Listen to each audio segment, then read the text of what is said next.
नमो तस्य भगवतो अरहतो सम्मा सम्बुद्धस्य। नमो तस्य भगवतो अरहतो सम्मा सम्बुद्धस्य। नमो तस्य भगवतो अरहतो सम्मा सम्बुद्धस्य। बुद्धं धम्मं संघं नमस्कार। शुभानुपस्थिं विहरन्तं इन्द्रियेषु असंतं भोजनं अमत्तं कुसीतं हीनवीर्यं तं वे पसहति मारो वातो रुक्षं वदुबलम्। शुभा अशुभानुपस्थिं विहरन्तं इन्द्रियेषु सुसौतं भोजनं नीचमत्तं सद्धम् आरब्धवीर्यं तं वे न पसहति मारो वातो सेलंगपब्बतम्।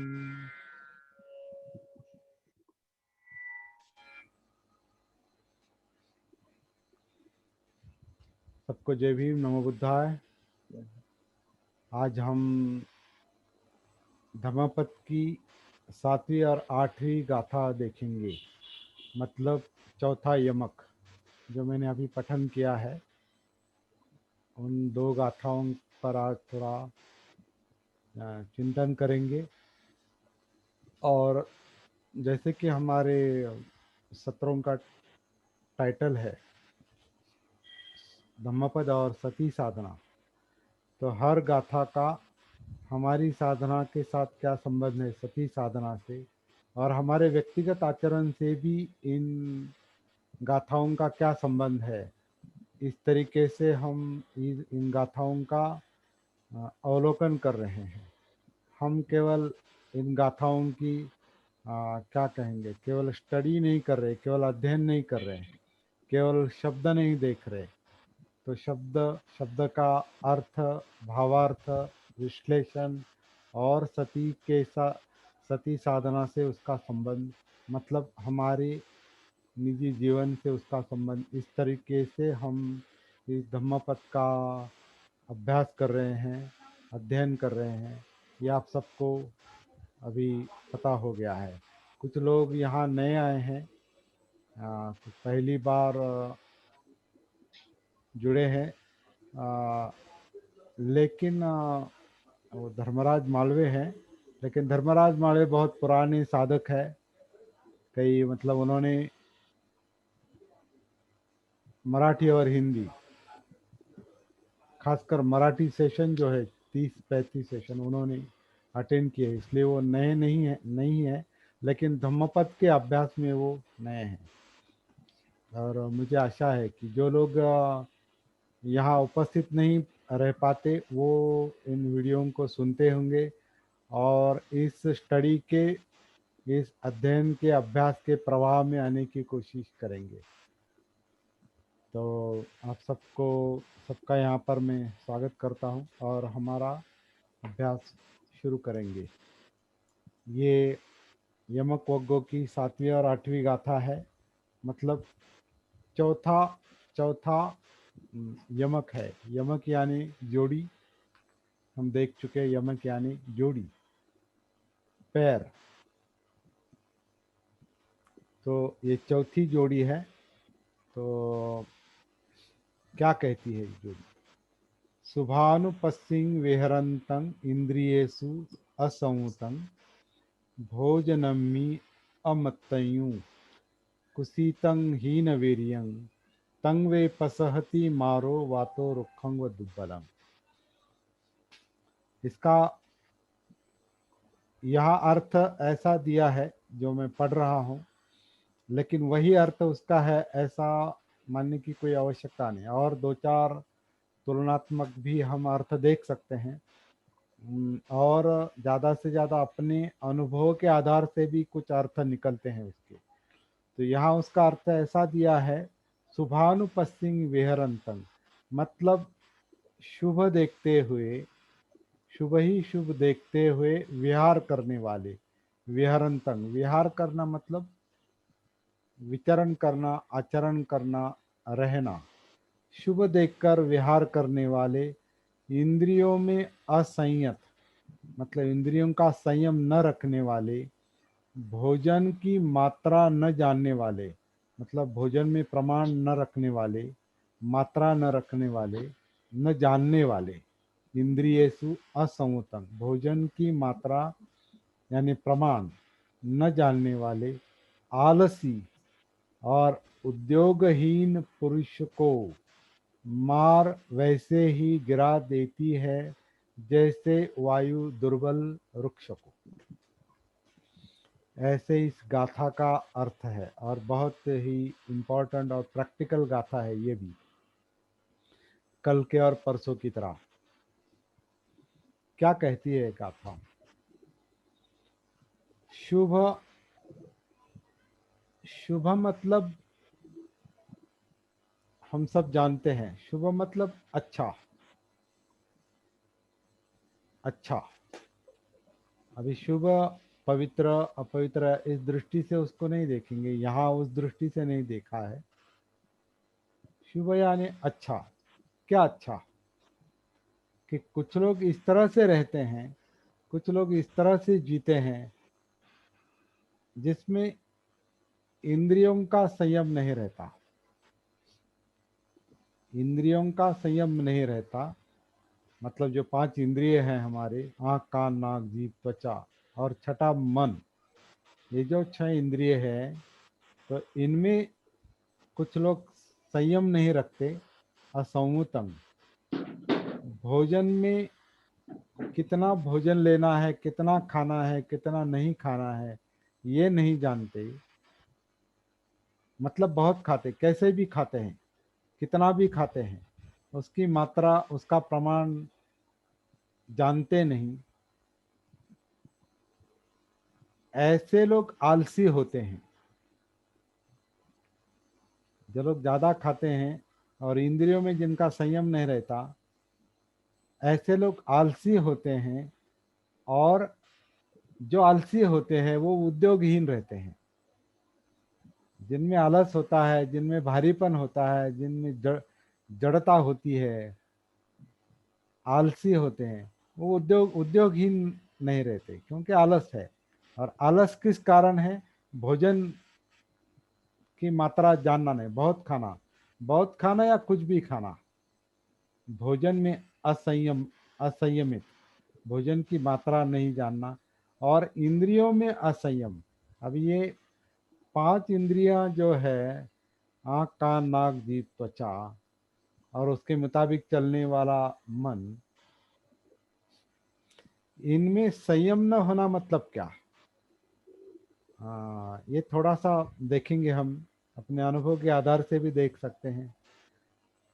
जैसे कि अभी आंखों में अगर संयम नहीं है, आंखों के देखने में अगर संयम नहीं है, तो इसका मतलब क्या?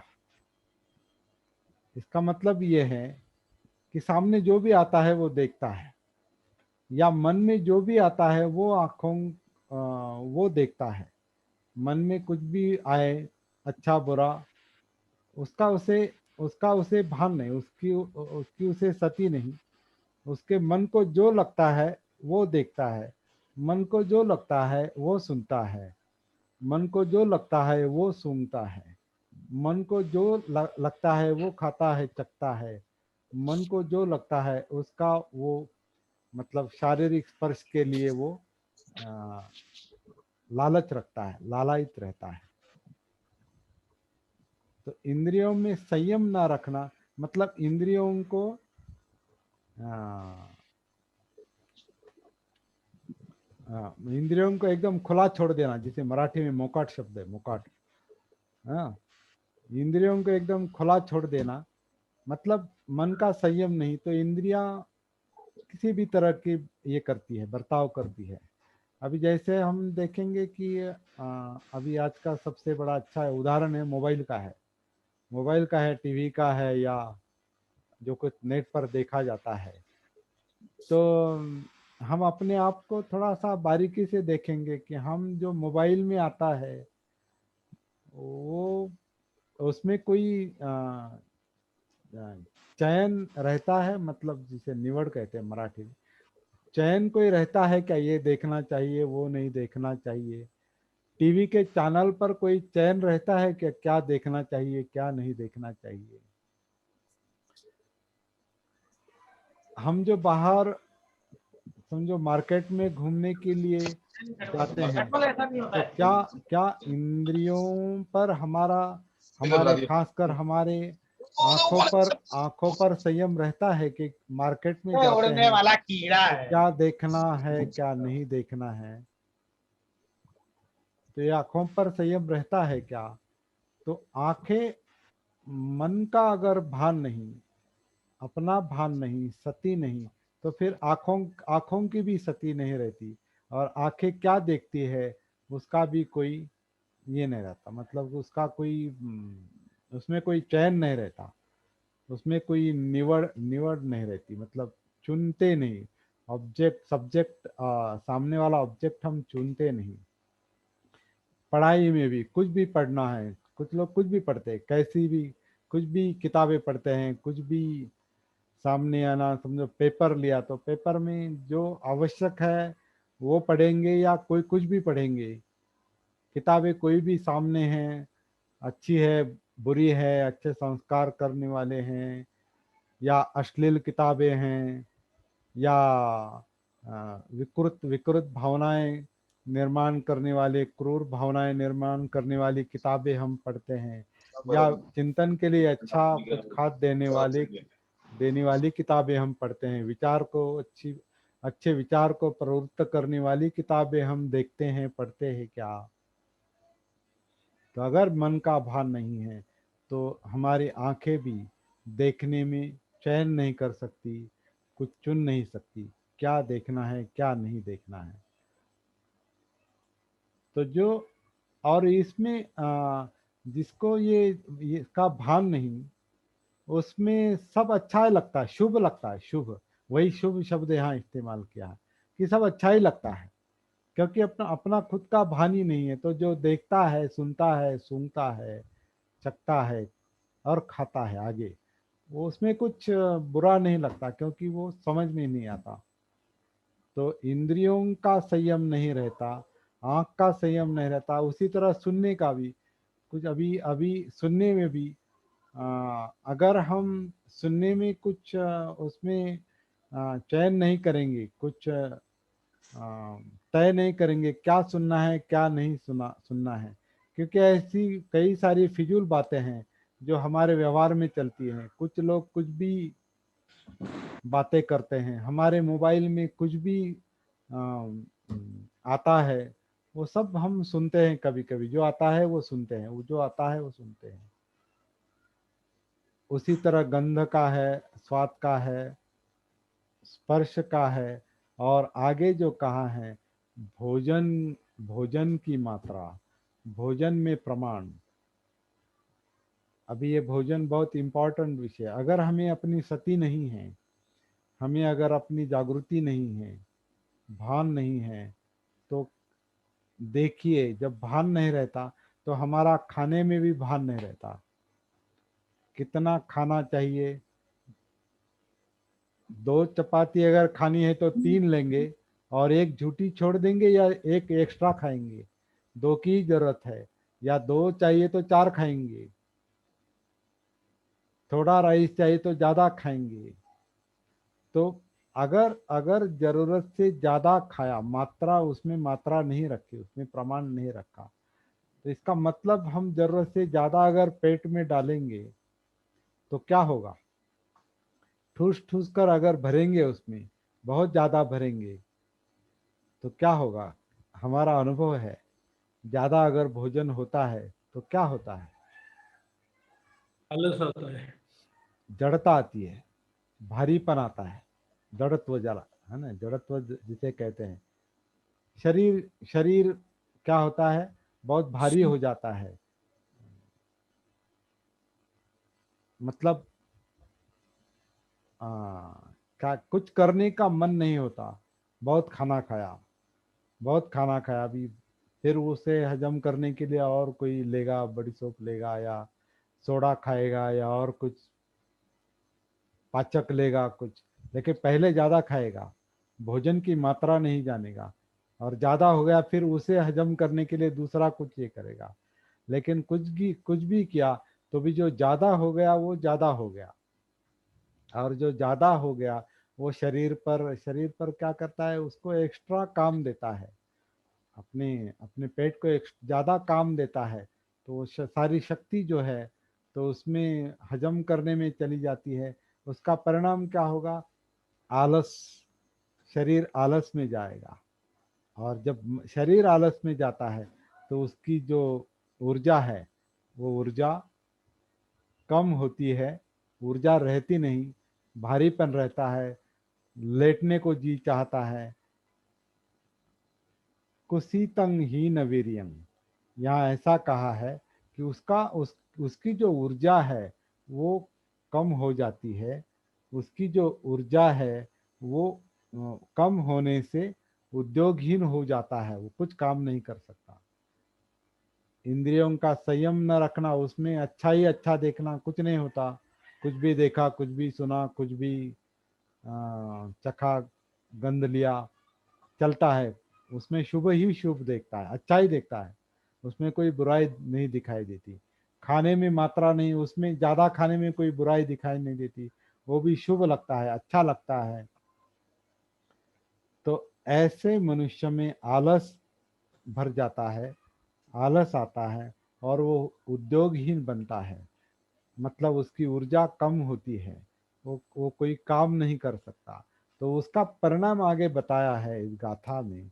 ऐसे पुरुष को, ऐसे स्त्री को, ऐसे व्यक्ति को मार, मार यानी बुरी प्रवृत्तियां, जब शरीर भारी होता है, आलस में जाता है, इंद्रियां संयमित नहीं रहती, तो बुरी प्रवृत्तियां जो है ऐसे आदमी पर अटैक करती है, ऐसे आदमी पर प्रभाव डालती है।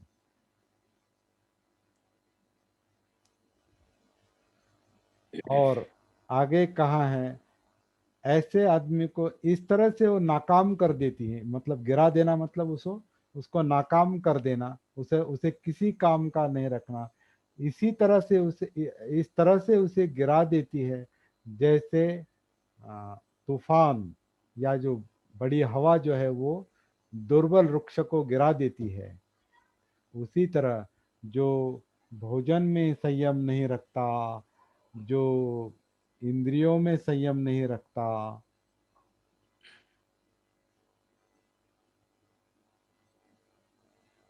आलस में रहता है, ऐसे आदमी को मार यानी बुरी प्रवृत्तियां।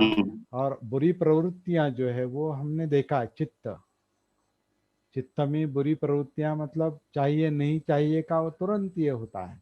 मतलब जैसे अगर ज्यादा खाने की आदत रह गई तो ज्यादा जब भी खाता है तो ये, हाँ शाम को बचा कर, शाम को फिर से खाना है मुझे, क्या कहेगा अगर वो अच्छा रहा, खाना अच्छा लगा, तो हाँ ये संभाल के रखो, शाम को फिर से खाऊंगा, मतलब जो खाया वो भी ज्यादा हो गया। और शाम तो इसका मतलब उसका जो लोभ है, उसका जो राग है उस पर अटैक करता है एक तरह से, फिर से शाम के बारे में सोचता है, जो हुआ वही ज्यादा है। तो इसका मतलब वो जो अगर आलस में आदमी जाता है और उसमें ऊर्जा नहीं रहती, तो मार, मार भी एक शक्ति है, बुरी प्रवृत्तियां भी एक शक्ति है। अगर आप शक्तिहीन हो गए तो जो मार है, जो बुरी प्रवृत्तियां हैं, वो हम पर अटैक करती है। ये सूत्र यहाँ पर बताया है। इसलिए जो कुछ जो कुछ हम करते हैं इंद्रियों के लेवल पर, भोजन के स्तर पर, और अगर आलस आता है तो वहाँ सती का बहुत अच्छा तरीके से इस्तेमाल करना चाहिए, पहले ही इस्तेमाल करना चाहिए। जो मैं देख रहा हूँ, सुन रहा हूँ, सूंघ रहा हूँ, चख रहा हूँ, स्पर्श, खाना, ये सारी बातें जो है अगर सती के जागृति के दायरे में है, जागृति के प्रकाश में है, तो सारा सारा हमारा जो बर्ताव है वो संयमित होता है। और अगर संयमित होता है तो ऊर्जा भी बचती है, वेस्ट नहीं होती। वो ऊर्जा बचती है जो खाने में, ज़्यादा खाने में, हजम करने में जाती है, कुछ भी देखने में जाती है, कुछ भी सुनने में जाती है, टाइम पास में जाती है, कुछ भी पढ़ने में जाती है, तो ऊर्जा खत्म होती है, ड्रेन मतलब वेस्ट होती है, वो ऊर्जा कम होती है। जब ऊर्जा कम होती है तो आलस आता है, तो आलस आता है तो मार अटैक करता है। चित्त में बुरी प्रवृत्तियां अगर है तो और उसमें उद्दीपन आ जाता है और वो उसी तरह का फिर विचार चलता है। तो इस तरह से संयम रखना चाहिए, ये इस गाथा का मुख्य संदेश है। और ये संयम कब रखा जाएगा? अगर हम में सती है तो, जागृति है तो, भान है तो।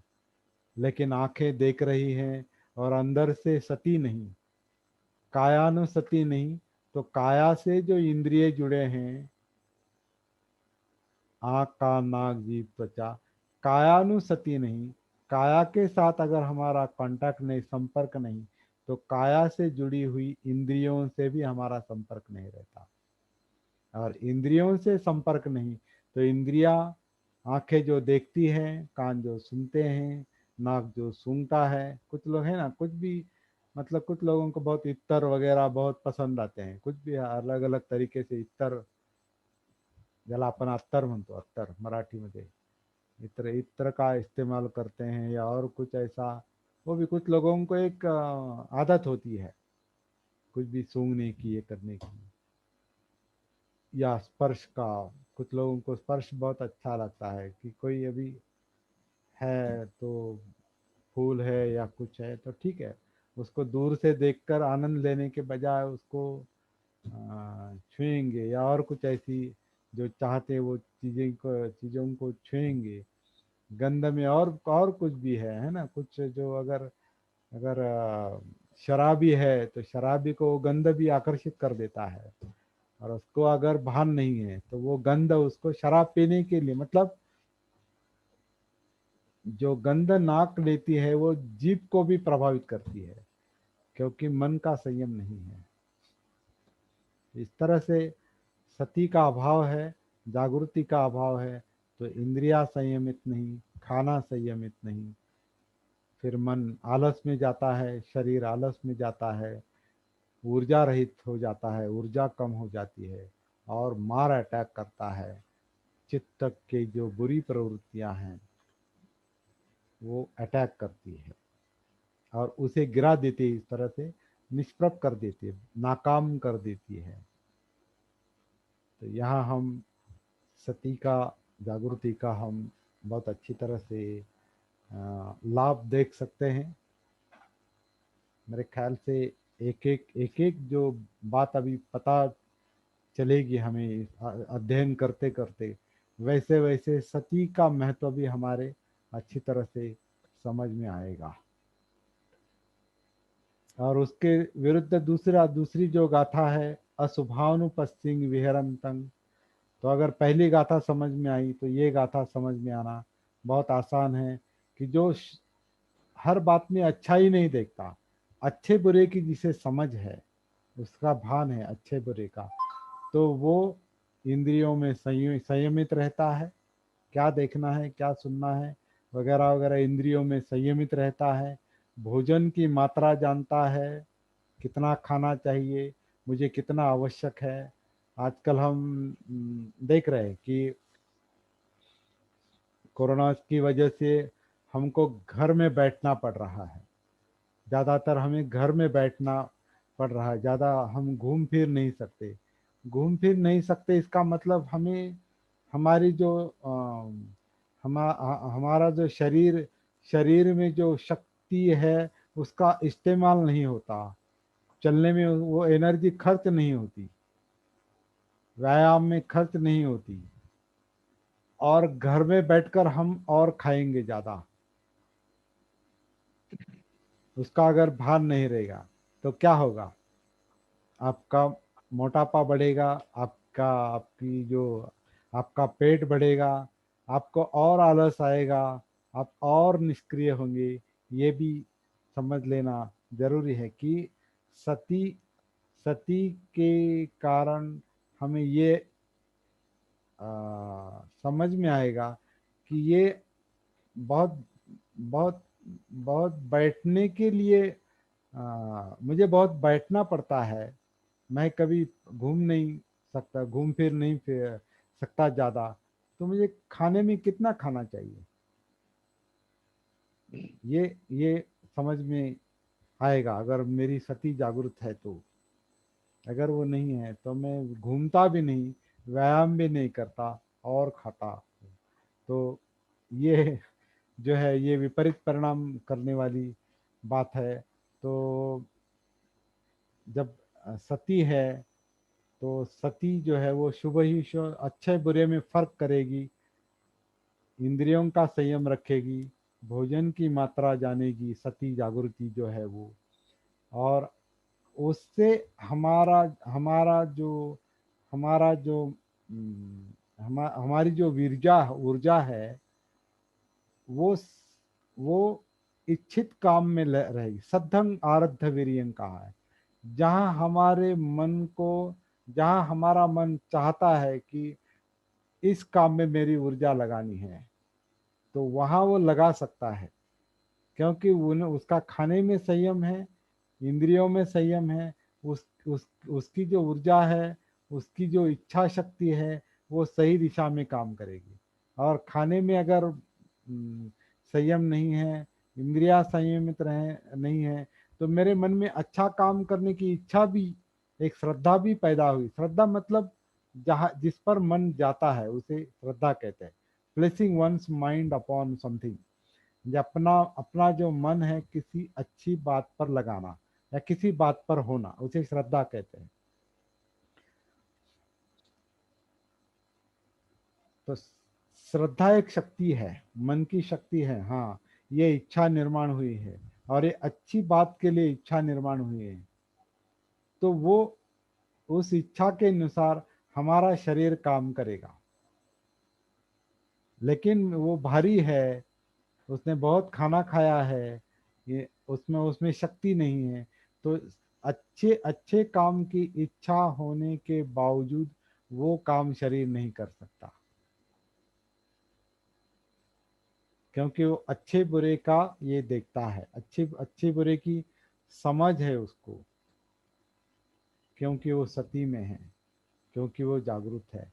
तो इस तरह का आ, ये इस तरह की ये दो गाथा है। और यहाँ ऐसा कहा है, अगर आप अच्छी काम में अपनी शक्ति लगाते हैं तो आपको मार पराभूत नहीं कर सकता, आपको बुरी प्रवृत्तियां पराभूत नहीं कर सकती, आपको गिरा नहीं सकती, आपको निष्प्रभ नहीं कर सकती। जैसे कोई हवा या कोई तूफान पर्वत को हिला नहीं सकता, इस तरह से जो संयमित चित्त है, जो जो संयमित इंद्रियां हैं, जो संयमित खाना है, तो उसमें ऊर्जा बनी रहती है। और जो इच्छित कार्य है, जिसमें श्रद्धा है, जो अच्छा अच्छा काम करने की इच्छा है, उसमें उसकी शक्ति काम आएगी। तो मेरे ख्याल से ठीक तरह से शब्द रखे हैं। कुछ शब्द ऐसे होते हैं कि जो अभी हिंदी में बात करना भी थोड़ा कभी कभी ये होता है, अ, भारी जाता है जो। तो मेरे ख्याल से अच्छी तरह से इस बात को हम समझ पाए हैं। सती साधना, जागृति की साधना, और हमारा बर्ताव,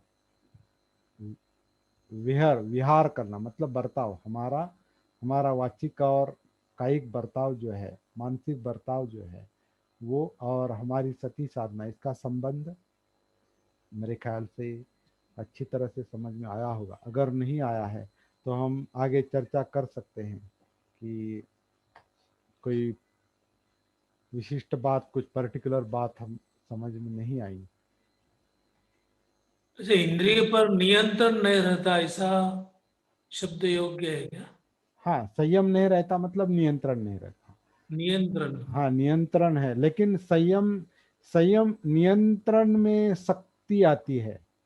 अच्छा। यहाँ शक्ति की बात नहीं, यहाँ समझदारी की बात है। जागृति है, सती है, तो समझ आती है उसकी। समझ लेते हैं। समझता है मतलब ये करना अच्छा नहीं, ठीक नहीं, इसका ये परिणाम होगा, ये कार्य कारण भाव समझ में आता है सती के कारण। तो वहाँ नियंत्रण की बात नहीं, वहाँ संयम की बात है। संयम इसलिए की बात। संयुतंग संयुतंग ऐसा शब्द इस्तेमाल किया है, संयम। संयम में समझदारी है, नियंत्रण में कंपल्शन है, जबरदस्ती है। हम इंद्रियों पर, मन पर जबरदस्ती नहीं कर सकते, उसको समझने की कोशिश करते हैं। यानी सती इसलिए में आने। जागृति का अभ्यास करते हैं, सती का अभ्यास करते हैं।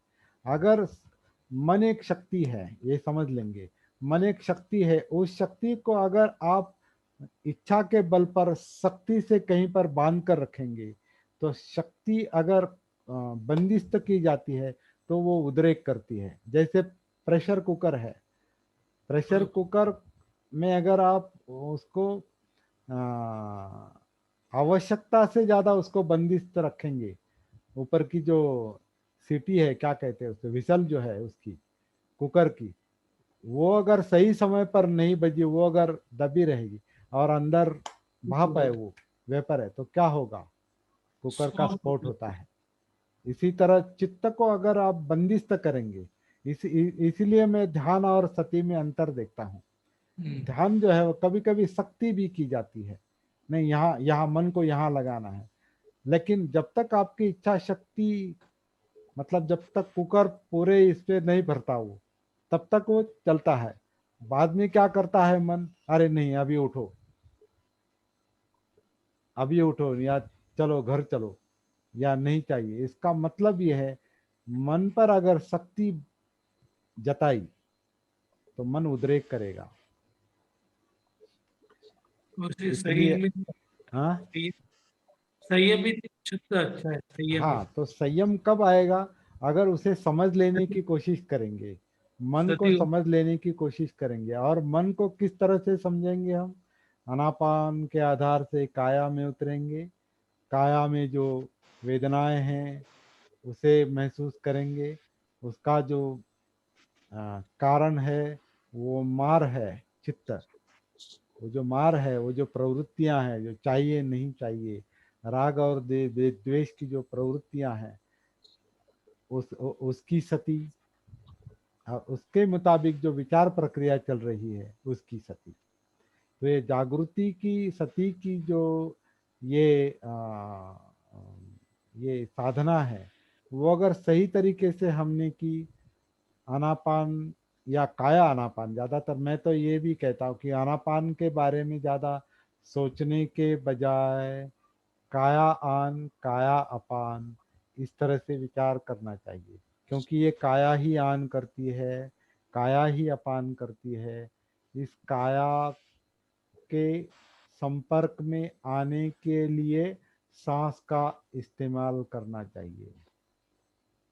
और काया में एक बार उतर गए कि काया जिंदा है, मतलब उसमें फीलिंग्स है, वेदनाएं हैं, सेंसेशंस है, महसूस करने का काम शुरू हो गया, एहसास करने का काम शुरू हो गया।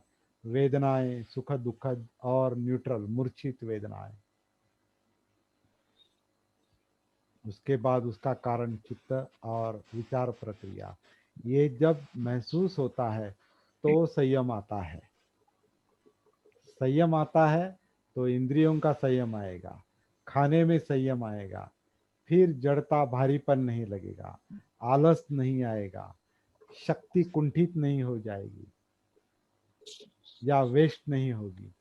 तो ये जो संयम सती जो है, जागृति जो है, ये बहुत फायदेमंद और लाभदायक है। इसीलिए कहा है वो, आनापान सती की साधना महाफलदायक होती है।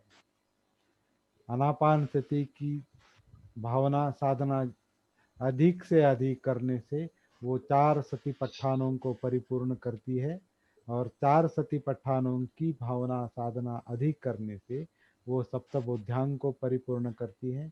मतलब हमारी जो लेवल 1, 2 और 3 है उसकी परिपूर्णता होती है, और फिर सारा काम आसान हो जाता है। बहुत इम्पोर्टेंट बात है और सरल बात है, इसे अच्छी तरह से समझ लेंगे।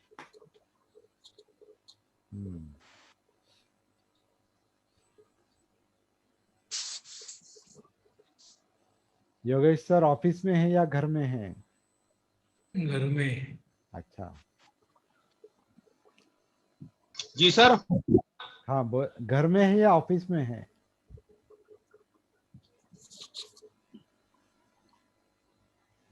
ओके, बोलिए भारती जी। जी सर, बहुत हाँ, अनिल अच्छा गायकवाड़। हाँ अच्छा बताया सर, बहुत। हाँ हाँ।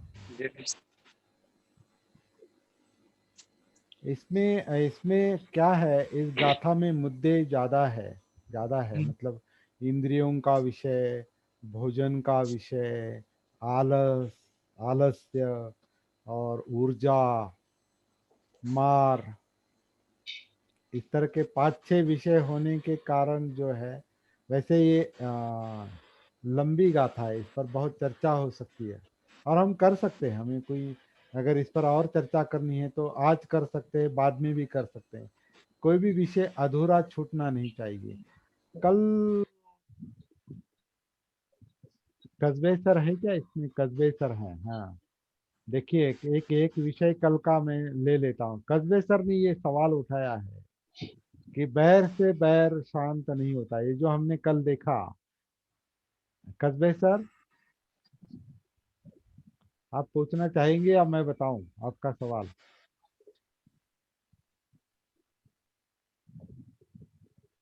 उन्होंने ये कहा था, हाँ बोलिए। बताओ सर। अच्छा, मैं बताऊं, ओके। उन्होंने, कस्बे सर ने ये कल मुझसे फोन पर सवाल उठाया कि वह बैर से बैर शांत नहीं होता, इसलिए बैर भाव नहीं रखना चाहिए। तो फिर कोई अन्याय हम पर करता है तो फिर क्या शांत रहना चाहिए? तो बहुत इम्पोर्टेंट सवाल है ये बहुत इम्पोर्टेंट सवाल है। बैर बैर कम करना, इसका मतलब अन्याय सहन करना नहीं है। बैर बैर आप बैर को बोलोगे तो अंदर। संयमित कर, हेलो, बैर को संयमित रखना, इसका मतलब अपने बैर भाव को जो तकलीफ देता है, दुख देता है, विचलित करता है, उस बैर भाव को पहले शांत रखना पड़ता है। और अन्याय की अगर कोई बात है तो उस शांत रहकर बिना बैर के आप उस पर काम कर सकते हैं। और हमारे सामने बहुत अच्छा उदाहरण बाबा साहब का है। बाबा साहब के मन में बैर भाव था क्या?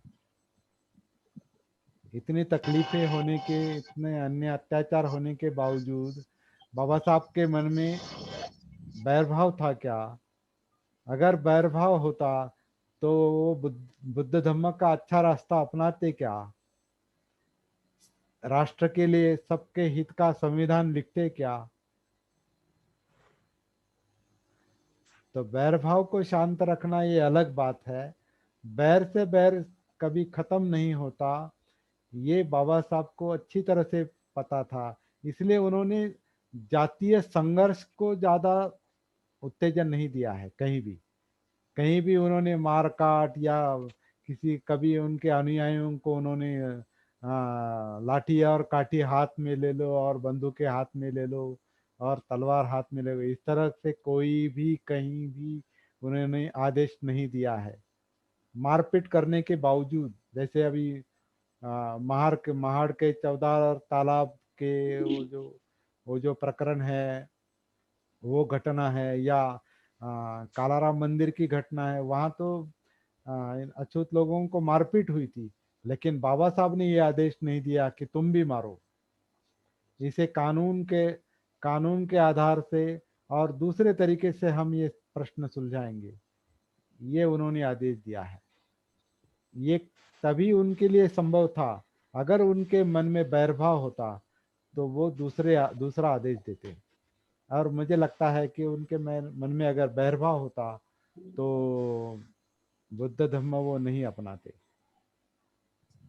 और अगर उनके मन में बैरभाव होता तो उनको संविधान लिखने की जिम्मेदारी भी विरोधी लोग नहीं डालते।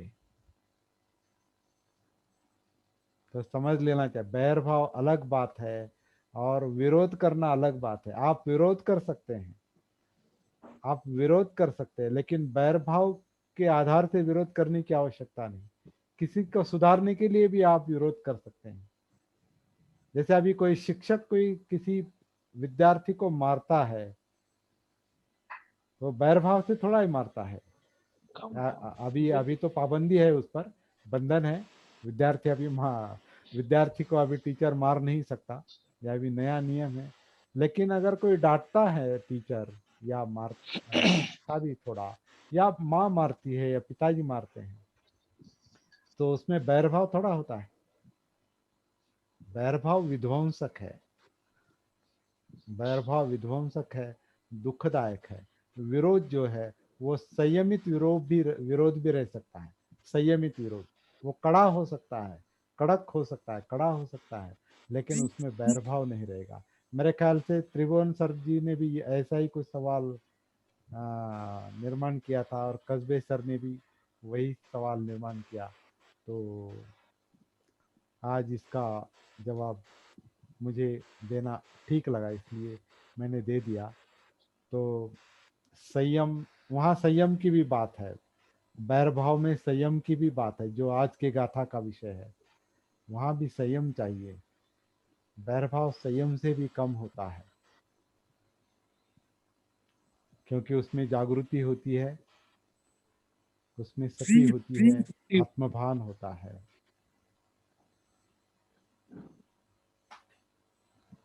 और 2-3 मिनट 5 मिनट है अब हमारे पास। कोई मुद्दा है तो चर्चा कर सकते हैं, वरना यहाँ पर रुकते हैं। आज सत्येंद्र तेलतुंबड़े सर जी हमारे साथ है, उनका यहाँ पर स्वागत है। उनको, सर जी को पता है कि ये जो धम्मपद और सती साधना का जो मुद्दा यहाँ पर चल रहा है, तो जिनको सती साधना का परिचय है, जिन्होंने 35 वो मराठी के सत्र किए हैं, हिंदी के किए हैं, लेवल 1 2 3 का ये जो हमारे एक पिछले महीने में जो कुछ हमारी सत्र हुए थे, वहाँ सती साधना का परिचय हमने करवा लिया। इसलिए सती साधना और धम्मपद का हम तुलनात्मक अध्ययन कर पा रहे हैं। तो अभी अगले महीने में, मतलब जून में, फिर से हम वो शुरू करेंगे, पहला दूसरा शनिवार इतवार। तो कल के लिए मैं सूचना देता हूँ,